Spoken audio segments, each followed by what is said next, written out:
حضور کو بھی جنہوں نے مانا تو حضور علیہ السلام کے وجود کو، بشرے کو، حضور علیہ السلام کی صورت کو انہوں نے گو دیکھا، لیکن ایمان ان غیبی صفات پر ہے جو دکھائی نہیں دیتی، اور ان غیبی صفات کو ماننا ہی کمال ہے۔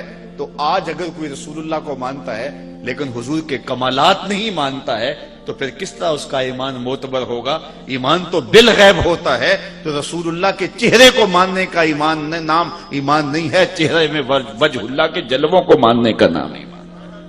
تو جنہوں نے ظاہری طور پہ دیکھا، ذرا ان کا رنگ بھی دیکھیے۔ یہ قرآن سے چلو اس بات کو طے کر لیتے ہیں، کچھ لوگوں نے دیکھا نا، لیکن خدا کہتا ہے نہیں دیکھا۔ ذرا غور کیجیے اس جملے پہ، وَتَرَاهُمْ يَنْظُرُونَ إِلَيْكَ وَهُمْ لَا يُبْصِرُونَ۔ کیا مرحلہ محبت ہے، اور کیا اللہ تعالیٰ نے جو ہے وہ کمال کر دی کہ فرمایا کہ وَتَرَاهُمْ يَنْظُرُونَ إِلَيْكَ، محبوب آپ ان کو دیکھ رہے ہیں، آپ ان لوگوں کو دیکھ رہے ہیں، وَتَرَاهُمْ آپ ان کو دیکھ رہے ہیں، کیا يَنْظُرُونَ إِلَيْكَ کہ یہ تمہیں دیکھ رہے ہیں۔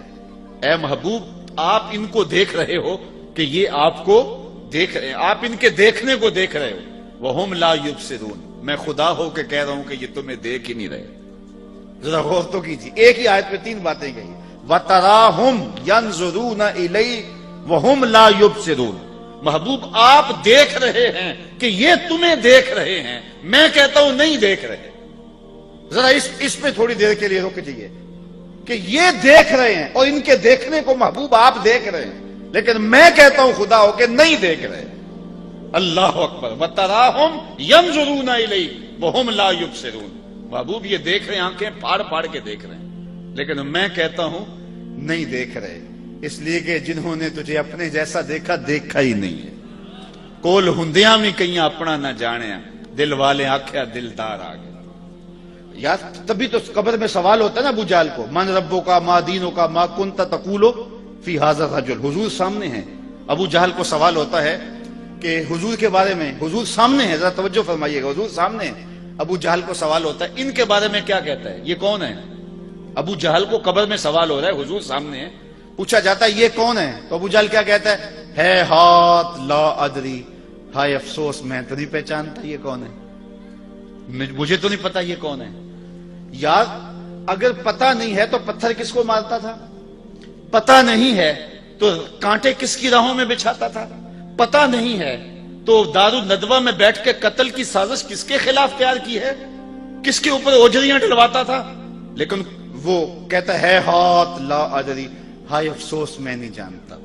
ساری زندگی آنکھیں پھاڑ پھاڑ کے دیکھتا رہا، آج قبر میں حضور سامنے ہیں، سوال ہوتا ہے بتا یہ کون ہے، وہ کہتا ہے ہاتھ لا ادری، ہائے افسوس میں نہیں جانتا۔ 14 صدیاں گزرنے کے بعد غازی ممتاز قبر میں اترتا ہے، فرشتے پوچھتے ہیں غازی بتا یہ کون ہے، تو غازی کہتا ہے تو مر کے پہنچا ہوں یہاں اس دل ربا کے واسطے، یہ تو بخت سور گئے کہ میری قبر میں آئے، ساری زندگی تو میں نعتیں ہی ان کی پڑھتا رہا، میں تو ذکر ہی ان کا کرتا رہا، پھانسی کا پھندا چوم کے میں نے ایسے ہی گلے میں تو نہیں ڈالا تھا، میں نے اس لیے سب کچھ قربان کیا تھا کہ ان کا دیدار نصیب ہو جائے۔ سوال کھڑا ہو گیا، جس نے ساری زندگی دیکھا وہ کہتا ہائے افسوس میں نہیں پہچانتا یہ کون ہے۔ اور 14 صدیوں کے بعد غازی علم الدین قبر میں اترتا ہے، عامر چیمہ قبر میں اترتا ہے، سوال ہوتا ہے کہ یہ کون ہے، تو کہتے ہیں جس نے دیکھا وہ پہچانتا نہیں، جس نے نہیں دیکھا وہ پہچان رہا ہے۔ تو اس کا سبب کیا؟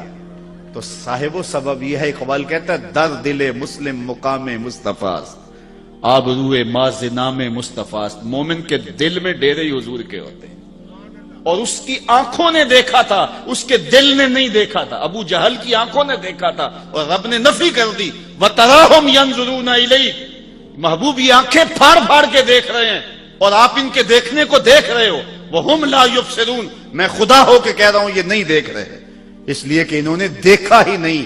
تو حضور کے بازوؤں کو ماننے کا نام ایمان نہیں، بازو میں مارمیت کی طاقت کو ماننے کا نام ایمان ہے، تو وہ غیبی صفات کو ماننے کا نام ایمان ہے۔ تو یہ اگرچہ 14 صدیوں کے فاصلے پہ تھے، انہوں نے وہ بازو نہیں دیکھے، بازوؤں کی قوت کو تو مانا ہے نا، تبھی تو کھڑے ہو کے پڑھتے تھے جس کو بارے دو عالم کی پرواہ نہیں، ایسے بازو کی قوت پہ لاکھوں سلام۔ تو انہوں نے بازو نہیں دیکھے لیکن اس قوت کو مانا ہے، انہوں نے آنکھیں نہیں دیکھی لیکن آنکھوں کے کمال کو مانا ہے، انہوں نے سینہ نہیں دیکھا لیکن علم نشرہ کے جمال کو مانا ہے. اس لیے ایمان جو ہے وہ بالغیب ماننے کو کہتے ہیں. تو ارشاد فرمایا متقین کی پہلی صفت یہ ہے الذین یؤمنون بالغیب، جو بن دیکھے مانتے ہیں. تو یہ کمال ہے، بن دیکھے ماننا، انڈٹھا سودا کرنا، اور وہ جو بھی کرے گا وہ بامراد ہوگا. چونکہ اگر آنکھوں سے انہوں نے دیکھا تو ان آنکھوں میں تو مٹی پڑ گئی قبر کی. اس وقت تو دل کی آنکھیں کھلی، تو دل کی آنکھوں نے دیکھا ہی نہیں تھا. تو دل کی آنکھوں نے دیکھا نہیں تھا تو اب وہ پہچان نہیں سکے. اور جو ہے وہ جن کی دل کی آنکھوں نے دیکھا تھا، ان آنکھوں نے گو نہیں دیکھا تھا، دل کی آنکھیں کھلی تو سامنے جلوے رسول کے نظر آئے. اس لیے ایمان جو ہے وہ بالغیب ایمان لانے کا نام ہے. آگے ارشاد فرمایا وَيُقِيمُونَ الصَّلَاةَ، اور وہ نماز قائم رکھیں. نماز یہ دوسری صفت ہے اہل تقوی کی، کہ ایک تو وہ بالغیب مانتے ہیں، ایمان بالغیب رکھتے ہیں، بن دیکھے سودے کرتے ہیں. اور دوسری بات کہ وہ اقامت صلاۃ کا فریضہ سر انجام دیتے ہیں. 5 گانا نماز یہ ان کا معمول زندگی. یہ متقیوں کی صفت ہے.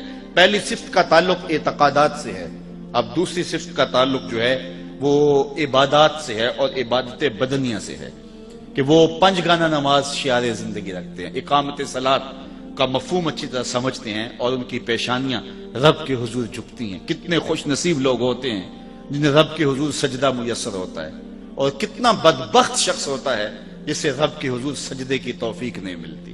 یار صبح کے وقت چڑیاں بھی اپنے گھونسلوں سے نکل کے رب کی تسبیح بول رہی ہوتی ہیں، اور حشرات الارض بھی بلوں سے باہر نکل کے رب کی پاکی کے ترانے پڑھ رہے ہوتے ہیں. اور وہ کتنا بد نصیب ہوتا ہے جو اس وقت نیند کے خراٹوں میں ہوتا ہے. آغاز اللہ کے حضور سجدے سے کیجئے، پھر دارین کی عزتیں تمہیں مقسوم کرے گا. آگے فرمایا وَمِمَّا رَزَقْنَاهُمْ يُنْفِقُونَ، اور ہم نے جو ان کو عطا کیا اس سے وہ خرچ کرتے ہیں.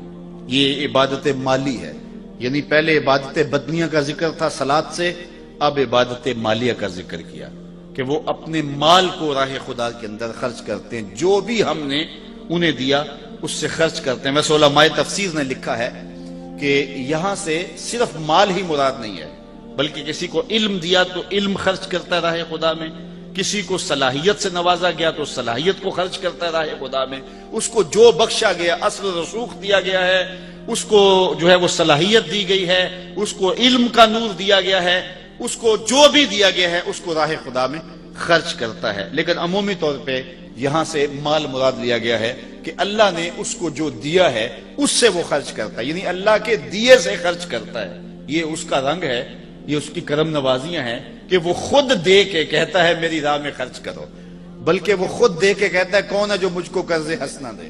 اور پھر اس کے بعد پھر اعتقاد کی بات آئی والذین یؤمنون بما انزل الیک وما انزل من قبلک وبالآخرۃ هم یوقنون، اور وہ ایمان لائیں اس پر جو محبوب تمہاری طرف اترا نازل ہوا اور جو آپ سے پہلے اتارا گیا اس پر ایمان لائے اور آخرت پر یقین رکھیں. یہ متقیوں کی صفات ہیں کہ حضور پر جو نازل ہوا، حضور سے قبل جو نازل ہوا، حضور سے بعد کے نزول کی بات نہیں کی. اور یہ ختم نبوت پہ دلیل ہے کیونکہ حضور کے بعد نزول کا سلسلہ رک گیا، تو کہا آپ سے پہلے نازل ہوا یا آپ پر نازل ہوا. اور یہ بات بھی ذہن نشین رکھیں کہ حضور پر صرف قرآن ہی نازل نہیں ہوا، قرآن کے علاوہ اور بھی حضور کے سینے پہ بہت کچھ نازل ہوا. سنن نسائی کی روایت ہے، حضور نے فرمایا انما اوتیت القرآن ومثلہ معہ، مجھے قرآن دیا گیا اور قرآن جتنے اور علوم بھی میرے سینے میں اتارے گئے. اور فرمایا کہ قرب قیامت میں کچھ لوگ موٹے پیٹ والے پلنگ کے اوپر بیٹھ کے کہیں گے کہ جی جی حلال وہی ہے جو اللہ نے حلال کیا، حرام وہی ہے جو اللہ نے حرام کیا. حضور نے ارشاد فرمایا کہ مجھے قرآن اور قرآن جتنے اور علوم عطا کر دیے گئے، جس کو میں حلال قرار دے دوں وہ ایسی ہے جس طرح اللہ نے حلال قرار دے دیا، اور جس کو میں حرام قرار دے دوں وہ ایسا ہی ہے جس طرح اللہ نے حرام قرار دے دیا. حضور کو اللہ تعالیٰ نے اختیار فی شریعہ عطا فرمایا ہے، تو اس لیے فرمایا محبوب آپ پر جو بھی نازل ہوا، یہ صرف قرآن کی تخصیص نہیں ہے. اور پھر فرمایا جو آپ سے قبل نازل ہوا، نبیوں پر صحیفے اور کتابیں نازل ہوئیں، وبالآخرۃ هم یوقنون، اور آخرت پر یقین رکھتے ہیں. آخرت پر حالانکہ پہلے ایمان کا ذکر ہو گیا تھا، یہاں آخرت کے یقین کو زیادہ جو ہے وہ وضاحت کے ساتھ بیان کیا گیا. وہ اس لیے کہ جو مشرکین تھے عقیدہ آخرت کے حوالے سے وہ تردد کا شکار تھے، توحید کے حوالے سے ان کا تصور تھا، اگرچہ جو ہے وہ اس کے اندر تعبیرات غلط کرتے تھے، اور رسولوں کے انتصاب کے حوالے سے جو ہے وہ انہیں معاملہ تھا، نفس رسالت کے منکر نہیں تھے، لیکن عقیدہ آخرت کا ڈٹ کے انکار کرتے تھے، اس لیے اس کو خاص طور پہ بیان کر دیا گیا اور لفظ یو کے نون کے ساتھ بیان کیا گیا کہ ان کا یقین بالکل کامل ہے، چونکہ جب قومیں یقین کامل سے تذبذب کی طرف لڑکتی ہیں تو پھر قومیں برباد ہو جاتی ہیں۔ علامہ اقبال نے ایک جگہ پہ کہا تھا کہ سن ہے تہذیب حاضر کے غلام، غلامی سے بدتر ہے بے یقینی۔ جب قومیں بے یقینی کی کیفیت میں چلی جاتی ہیں تو پھر ان کے پلے کچھ نہیں رہتا، وہ تذبذب قوموں کو مار دیتا ہے، اس لیے انہیں اپنے معتقدات پہ، اپنے عقائد پہ پختہ کامل اکمل یقین ہونا چاہیے، اور وہ یقین ان کی زندگی کے اندر، عمل کے اندر نکھار پیدا کرتا ہے۔ اولئک علی ھدی من ربہم، یہی وہ خوش بخت لوگ ہیں جو اللہ کی جانب سے ہدایت پر ہیں، واولئک ھم المفلحون، اور وہی لوگ مراد کو پہنچے ہوئے ہیں۔